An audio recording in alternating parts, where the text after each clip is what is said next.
Guten Morgen, liebe Leute aus Andalusien. Ich bin in Alhora, stehe vor dem Hotel Delia, Hostal Delia.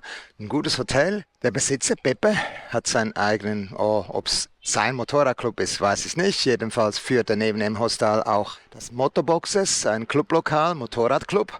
Von der Dachterrasse, von der wunderbaren mit Liegestühlen, ein super Ausblick da ins Tal rein, auf die AW-Strecke, Eisenbahnstrecke und auf den TED und auf die Ruta 47 und man ist da mittendrin. Alhora liegt zwischen Malaga, Antequera und Ronda, also eigentlich super geil gelegen mittendrin. Ich mache jetzt eine 200 Kilometer Runde, sehr viel Offroad, einiges TED, oder der beginnt zumindest.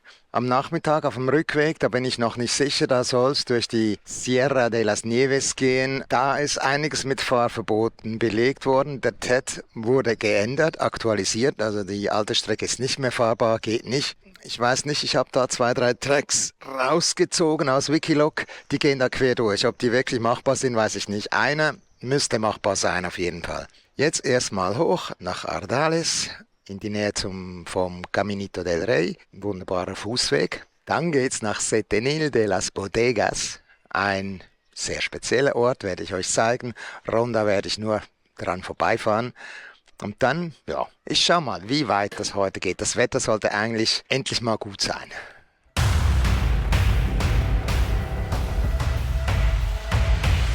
Mal nur gucken und dann macht's der Martin trotzdem. Guck's mir an, aber das mache ich nicht. Das macht Spaß. Ui. Das waren irgendwie 10 Meter, da hatte ich echt die Eier nicht. Gefällt mir die Piste. Fahrverbot für Motorräder und Quad. Autos dürfen da wieder langfahren. Naja.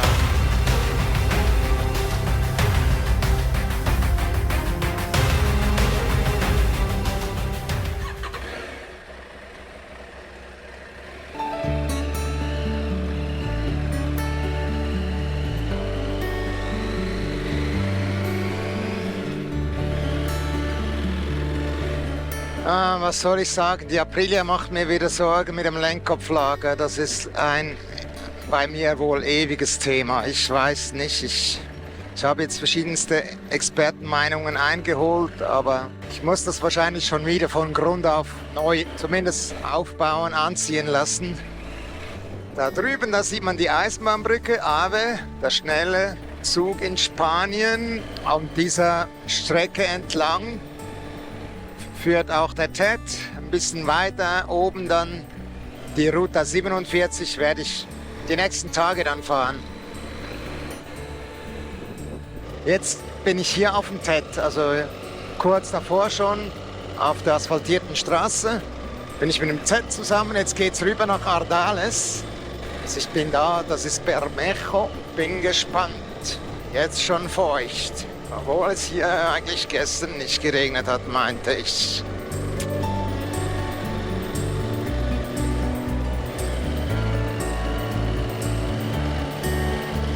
Heftiger Einstieg.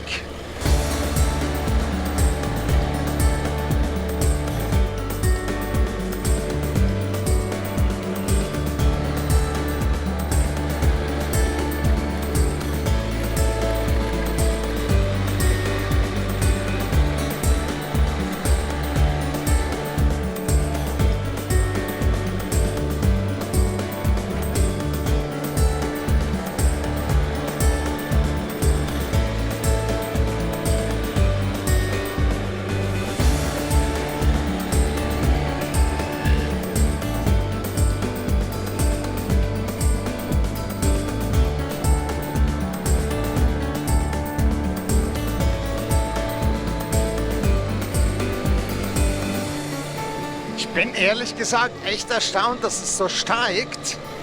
Bin ich jetzt nicht davon ausgegangen. Aber hier ein wunderbarer Weg. Wie immer nur Momentaufnahmen.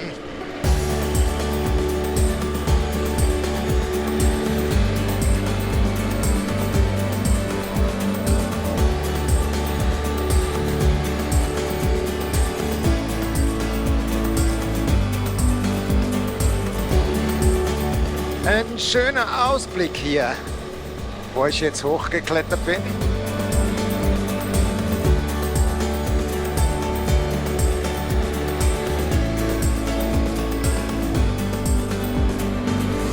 Jetzt hoffen wir, dass der Weg runter, wenn das jetzt oben ist, auch so toll ist.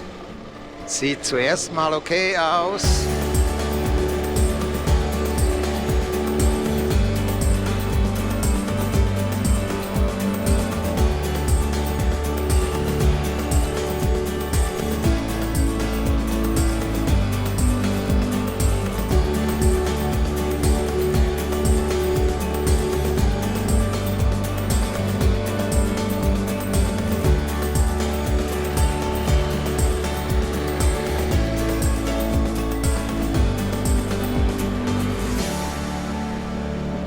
Ah, schon geil. Gefällt mir. Jetzt dachte ich wieder, es gäbe eine Krete oder wer würde zu einer Abfahrt hier? Nicht ganz. Bin ja gespannt, ob die Straße echt da so hoch hinaufgeht. Kann ich mir jetzt ferner nicht vorstellen.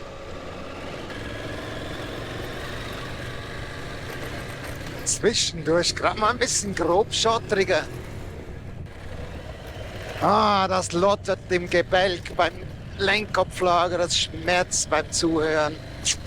Gefällt mir überhaupt nicht. Das ist das eine zu stark angezogen und das andere zu schwach. Aber das werde ich erst morgen anschauen können. Ich werde mir jetzt den schönsten Tag der Woche nicht verderben lassen. Es ist zwar scheiße, aber naja, Entschuldigung für den Ausdruck.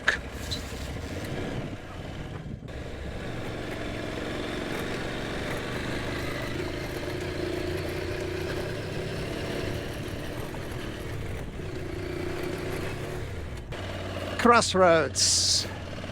4 Wege führen hier hin. Ich gehe rechts, aber wir werden das mal kurz angucken. Okidoki.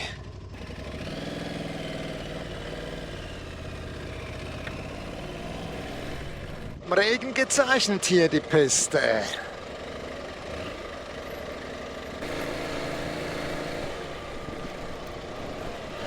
Habt ihr eben das Loch links gesehen? Da graut mir immer wieder davon, dass man das zu spät sieht. Darum mache ich bei diesen Kurven immer ein bisschen Sicherheitsabstand.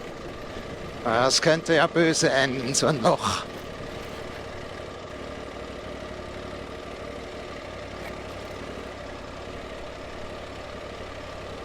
Was ist das schon? Ardanes? Oder Teil davon.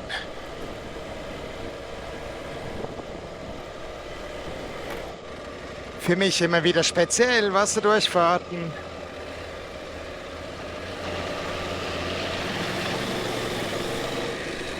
Hoho, Wasser geht, danach weniger. So, das da drüben war Ardalis. Weiter geht's auf dem Track Richtung, kann ich jetzt nicht sagen, das ist ganz ein großes Stück Ted jetzt. Der Plan so zumindest. Die Reste eines Castillos hier oben. Und ich meinte, wir werden dann später noch an einem anderen vorbeikommen, wobei der Ted da irgendwie eine Abkürzung macht, seltsamerweise. Ich werde mir dann das angucken. Ich habe da einen kleinen Umweg, der dann am Castillo vorbeiführt. Schauen wir da mal. Und jetzt mal wieder eine schöne Piste über weites Land. Geil. Ah, schön, schön, schön.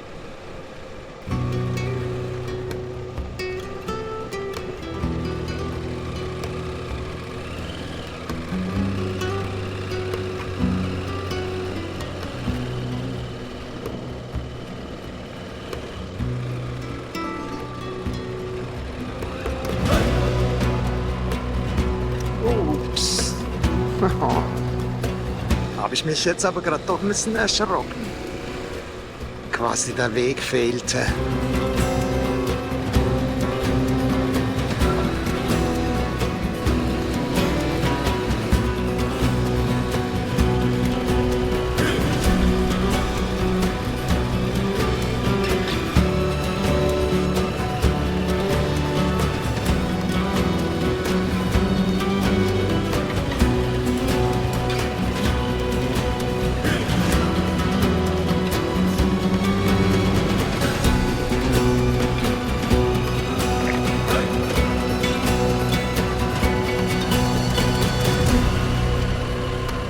Ja, der Ted, der hat es jetzt schon eher in sich. Ein bisschen schwieriger als die Route 47, tendenziell schon. Oh. Ja, ich habe das Gefühl, dass die Abkürzung, da die Straße eben da unten geradeaus wäre wahrscheinlich die bessere gewesen. Also besser. Kleiner Umweg da rundherum.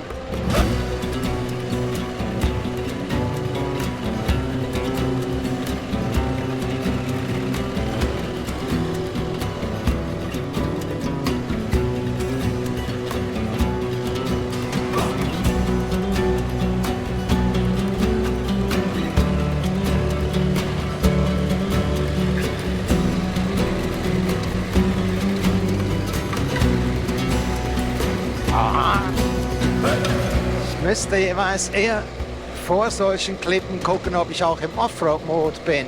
Da staune ich dann wieder, dass ich keine Traktion habe. Come on, Doofmann. War ich jetzt den ganzen Weg heute in meinem individuellen Mode?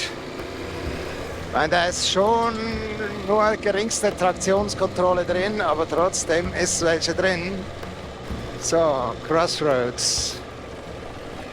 Ja, wahrscheinlich wäre die andere Piste die bessere gewesen, aber ist ja alles okay.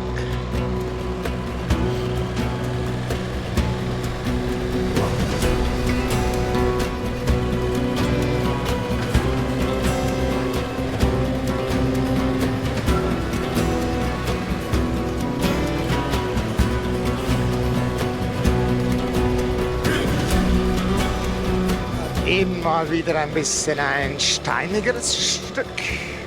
Nachdem es vorhin eben gerade ein wunderbarer Wald, eine Waldstraße war.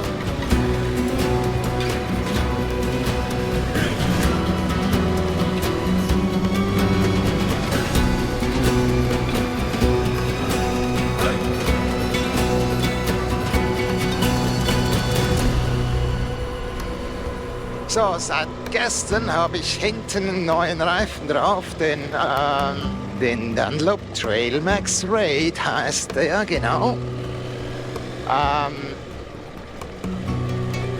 Erster Eindruck ist, der hat weniger Traktion als der Michelin Anarchy Wild.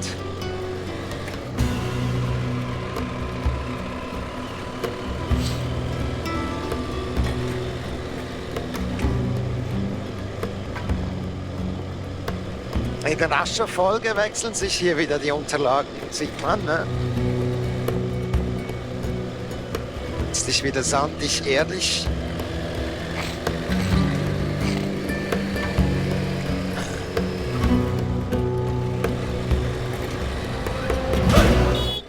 Ui.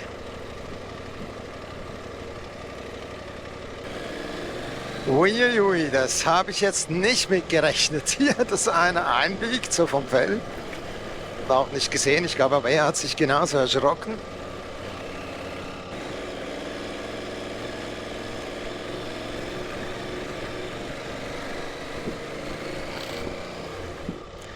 So, hier trennt sich meine Route von Ted. Der geht direkt nach Cerrato. Da ist, glaube ich, auch ein bisschen Asphalt dabei. Bin ich ganz sicher. Ich mache da ein ganzes Stück unbefestigt, dann ein kleines Stück so, da ein kleines Stück befestigt und dann das wieder alles unbefestigt. Ich treffe dann den Ted wieder in Cerrato.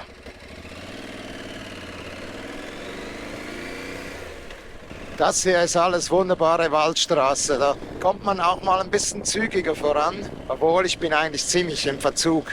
Okay, ich bin auch eher so mailflos, weil ich da noch am Lenkkopflager rumgebastelt hatte heute Morgen.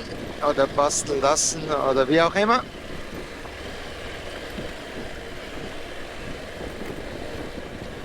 Das wechselt sich in aller Regelmäßigkeit ab, diese steinigen Passagen und die,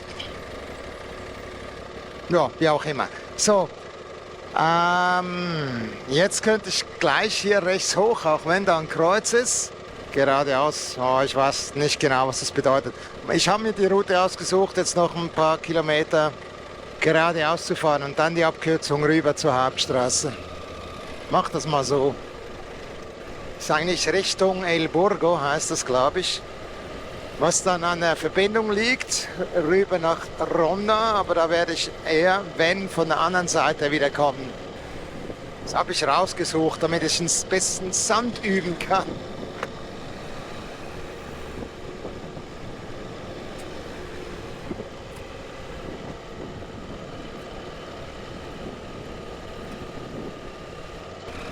Ja, ein paar Kilometer war übertrieben. Jetzt geht es schon gleich rechts weg, wenn das geht, sonst fahre ich zurück. Also diese Piste, die würde runterführen bis nach El Burgo. Ist mir dann aber auch zu weit. Und dann gleich nebenan wieder asphaltiert, ist die gleiche Richtung zurückzufahren.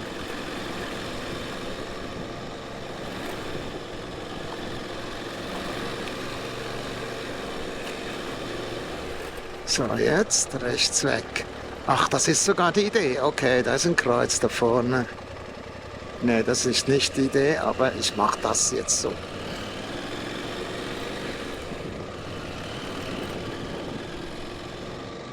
Drei Einflüsse abfallend, leicht sandig und dann noch Seitenwind arger. Drei Elemente gleichzeitig. Ich hoffe mal die Tore oder dass da keine Ketten sind, dass ich da rauskomme.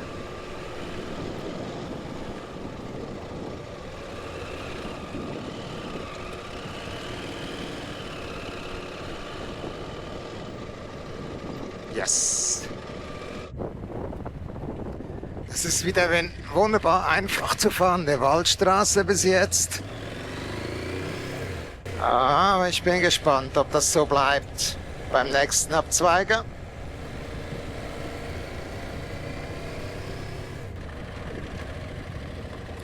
Beinahe verpasst.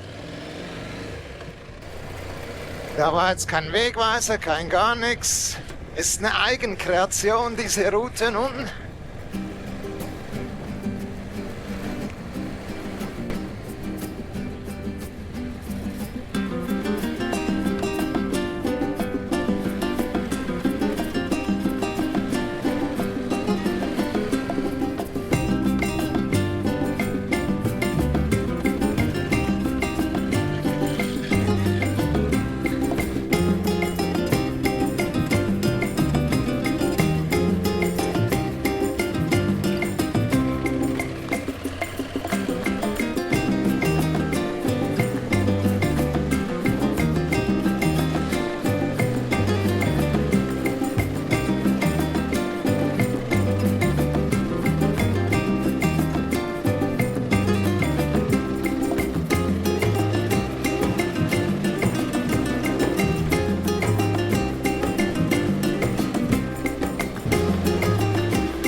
Gefällt mir die Piste.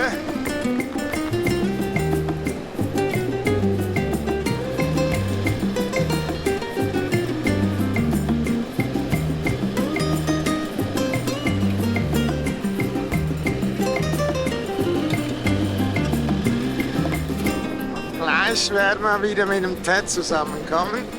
Gleich da unten im Ort. Der Ted kommt da von rechts runter.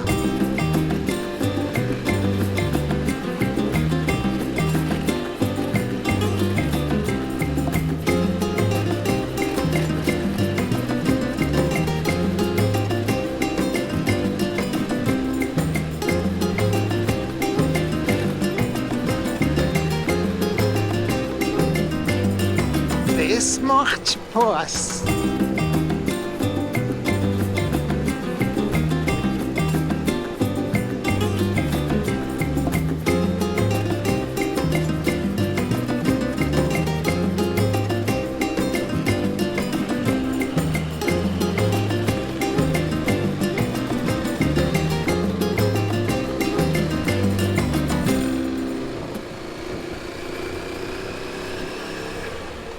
Serrato.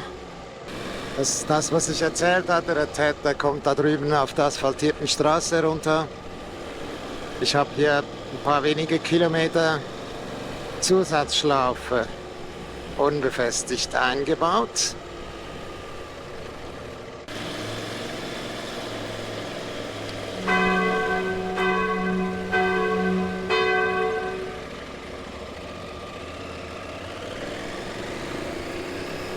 So, nochmal ein Stück gemeinsam mit dem Z.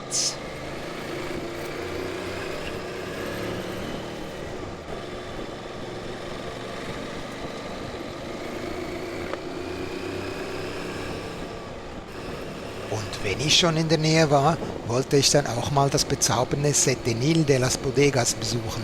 Ein Ort quasi in den Fels gebaut.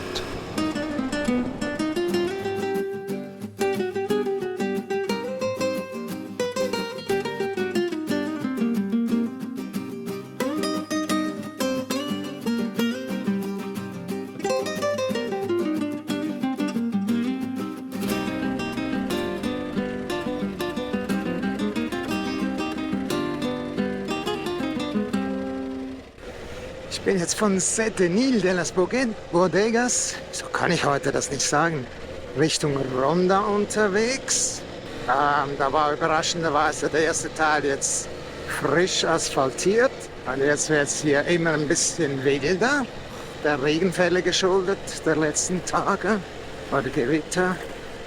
Ich hoffe jetzt mal, dass das durchgängig ist. Eieieiei. Nein, das sieht jetzt nicht so aus, zumindest nicht für mich. Das ist jetzt der dritte Ausweg, ohne wieder alles zurück zu müssen.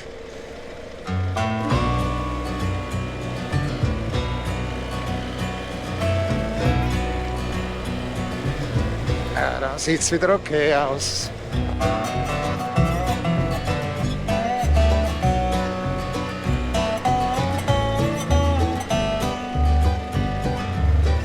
Haben wir danach ein bisschen mehr Asphalt, aber erstmal durchkommen hier.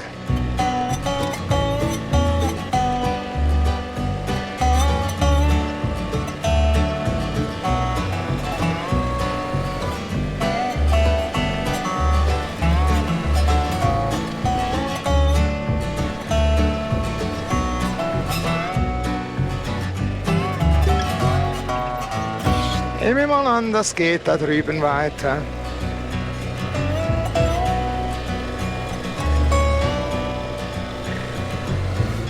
Ja, man sieht es diesem Flussbett an, da war schon heftiger Regen die letzten Tage. Ist voller Lehm.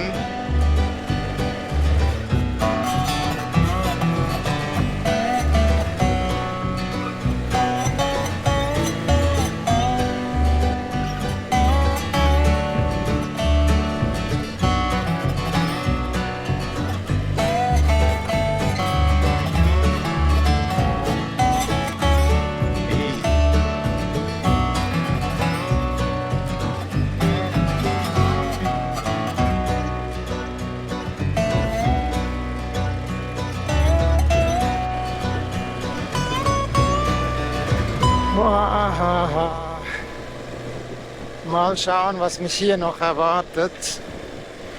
Hier muss es heftige Gewitter gegeben haben. So, von hier links wäre eigentlich meine Piste hergekommen. Da steht auch Setenil, okay. Ja, das wäre bestimmt die wildere da den Flussbach querend. Viel kurviger, als was ich jetzt gefahren hatte. Aber ich glaube im Moment nicht befahrbar, also nur für leichte Enduros wahrscheinlich.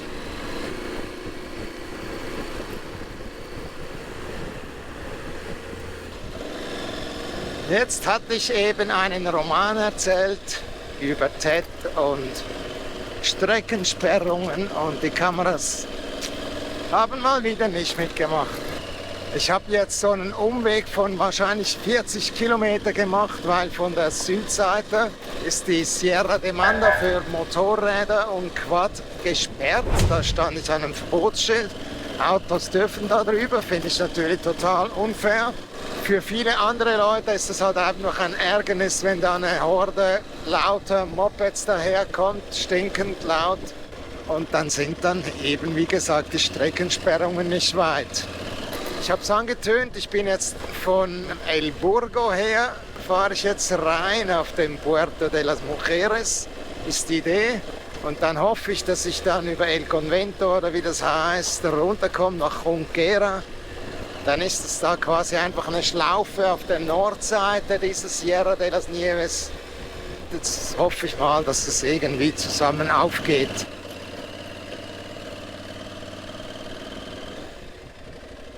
Bis gerade eben da unten beim grünen Baum, ach da 200 Meter zurück, da ist Google Street View gefahren und dann dachte ich, ja, das geht ja weiter bis runter, aber das ist dann echt ein Wanderweg, ein Single Trail, nicht zu befahren. Und das hier sieht man nicht auf Street View, ist jetzt aber fahrbar soweit.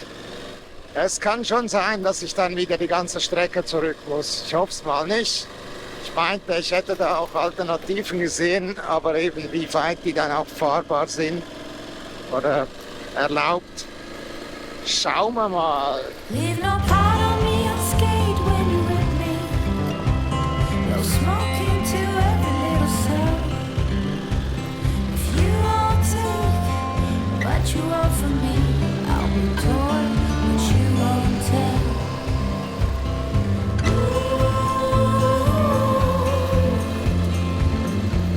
A woman's design is divine.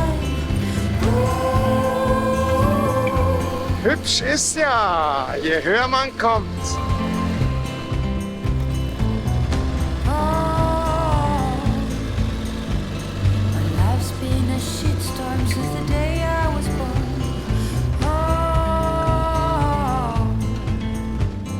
Puerto de la Mujer, es ist nur eine Frau hier, okay.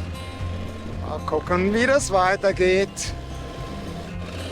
So, da war eben gerade eine Kreuzung. Da weiß ich jetzt gar nicht, ich habe gar nicht geguckt, wo es da runtergegangen wäre. Aber ich möchte ja da noch mal hoch nach Los Sauces. Das war jetzt gerade eben ein Stück nicht mehr ganz so planer Waldstraße wie davor.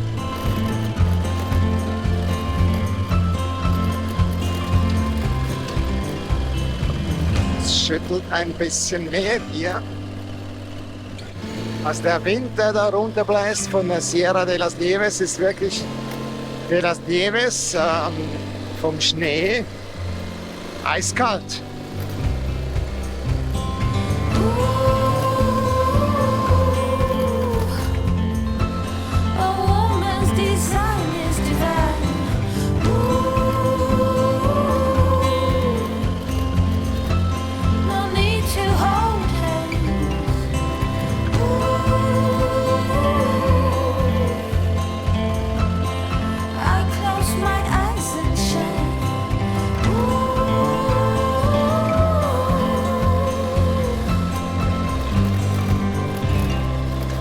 Da haben wir mal wieder ein paar Wegweiser.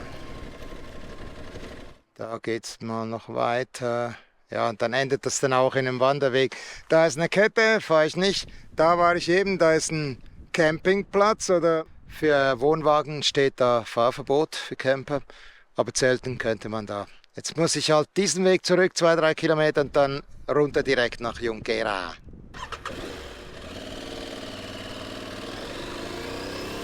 Garmin Tread lotst mich hier oder navigiert mich hier wieder auf eine Piste. Völlig überrascht von Junquera nach Dolux. Ich weiß nicht, das scheint von der Zeit her gar nicht so weit zu sein. Noch 10 Minuten, das kann ich mir jetzt überhaupt nicht vorstellen.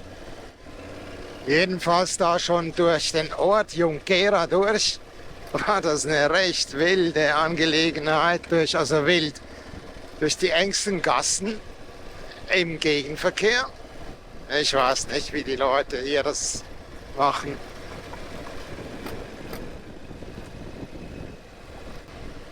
Das ist doch eine völlig überraschend wilde Sache hier. Ich bin ja gespannt, ob das ausgeht irgendwie oder ob ich da wieder hoch muss. Weil da unten, da sehe ich irgendwie kaum gescheite Pisten. Ja doch, da gibt es schon was, aber ja, lassen wir uns überraschen. Tatsächlich Gegenverkehr. Noch einmal Bachbequerung. Scheint rutschig zu sein. Ne, das Fluss. Das fließt.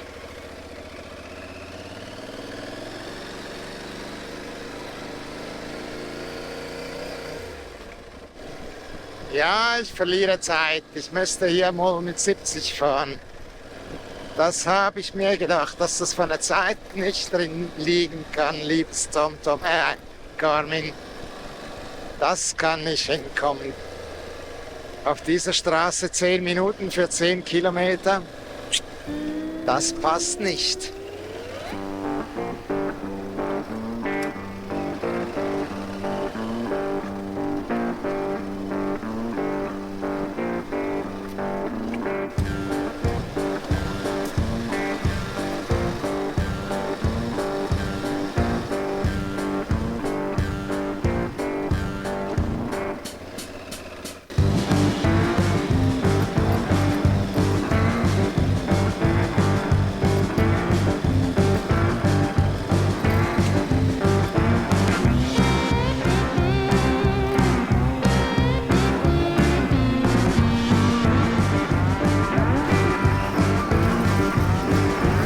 Wenn ich Hunde am Arsch habe, dann kann ich's. Solange sie nicht mit den Zähnen irgendwo drin hängen im Fleisch.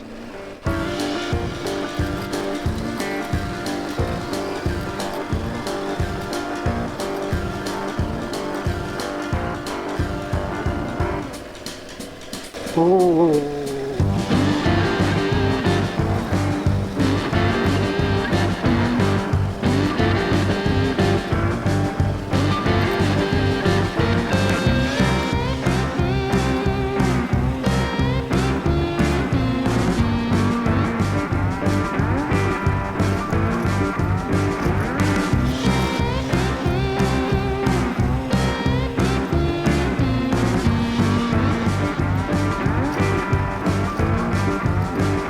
Meine Güte.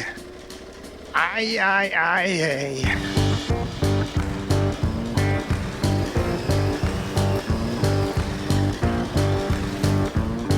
It's getting worse and worse.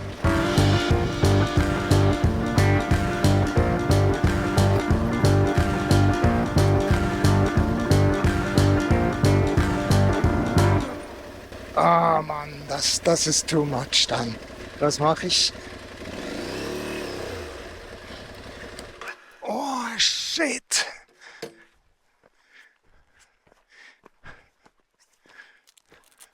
Oh, nee.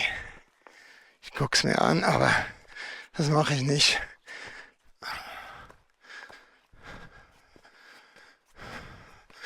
Das ist ja unglaublich. Ich wollte sagen, solange die zwei Striche parallel sind, war das bisher immer passierbar. Und dann ist hier alles wieder gut. Gut heißt, hier sind Autospuren, die gekehrt haben.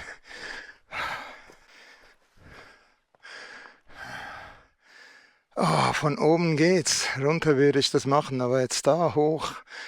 Au. Nee, Leute, ich habe die Eier echt nicht. Ich habe sie nicht.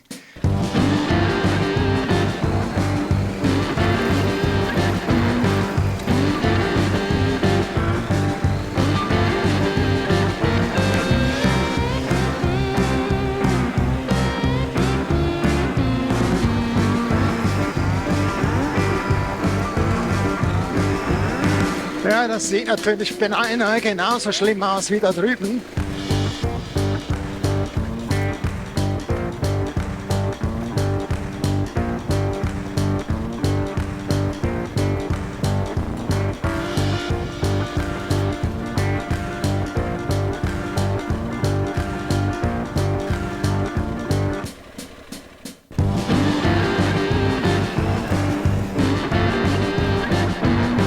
Ihr wart leider zu langsam, zum Glück für mich.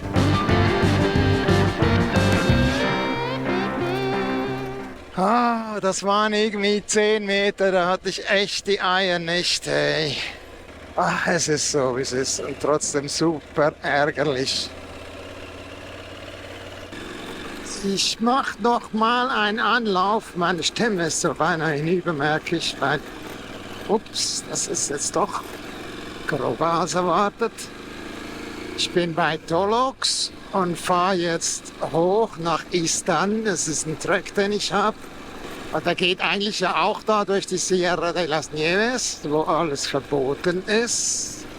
Der geht aber zur Straße rüber, die von Istan nach Monda führt. Und die ist ja erlaubt. Da ist ja auch nur ein kleiner Teil oben an der Passhöhe unbefestigt. Es ist schon spät, ich bin eigentlich viel zu müde überhaupt, aber es ist ja wieder mal so, mal nur gucken und dann macht's der Martin trotzdem, wenn es denn erlaubt sein sollte.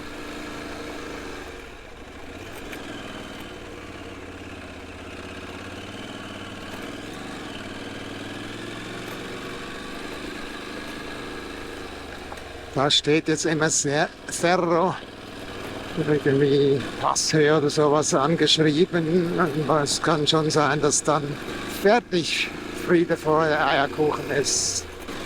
Das müsste jetzt dann bald soweit sein. Und wenn nicht, fahre ich die Strecke dann die nächsten 13 Kilometer halt gerne durch. Oder 17 Kilometer oder wie viel das dann auch immer sind.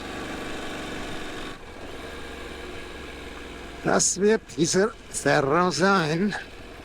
Da sind wir gespannt. Und wie ich es erwartet habe, ist ab hier Fahrverbot für Motorräder und Quad, was natürlich echt nervt. Autos dürfen da wieder langfahren. Naja. Okay, dumm gelaufen. Fertig für heute. Ich hoffe, ihr seid auch beim nächsten Mal wieder mit dabei und freue mich über jedes Like und jedes Abo. Me estoy hartando, pero hartando.